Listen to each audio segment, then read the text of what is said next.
প্রধানমন্ত্রী তারেক রহমান বাংলাদেশ সেনাবাহিনীর গ্রীষ্মকালীন মহড়া পরিদর্শন করেছেন। দেশের ইতিহাসে এই প্রথম কোনো প্রধানমন্ত্রী সেনাবাহিনীর গ্রীষ্মকালীন প্রশিক্ষণ এলাকায় সশরীরে উপস্থিত হয়ে মাঠ পর্যায়ের সেনা সদস্যদের সঙ্গে দীর্ঘ সময় কাটালেন।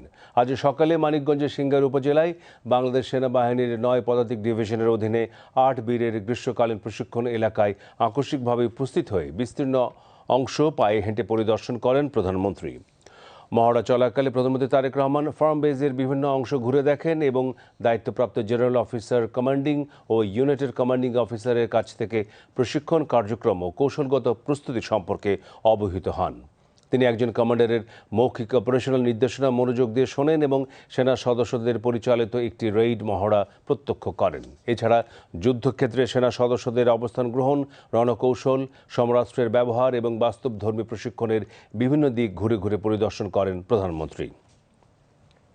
সেনা বাংকারে নেমে মহড়ায় অংশগ্রহণকারী অফিসার ও সেনা সদস্যদের সঙ্গে রণকৌশল নিয়ে মত বিনিময় করেন তিনি। এমনকি গাছের পাতার আড়ালে ছদ্মবেশে অবস্থানরত সেনা সদস্যদের কাছে গিয়েও তাদের খোঁজখবর নেন এবং দায়িত্ব পালনে উৎসাহ প্রদান করেন।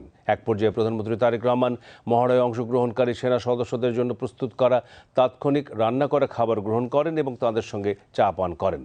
মাঠ পর্যায়ে সেনা সদস্যদের সঙ্গে সরকার প্রধান দীর্ঘ সময় কাটানোয় উপস্থিত সেনা সদস্যরা উচ্ছ্বাস প্রকাশ করেন।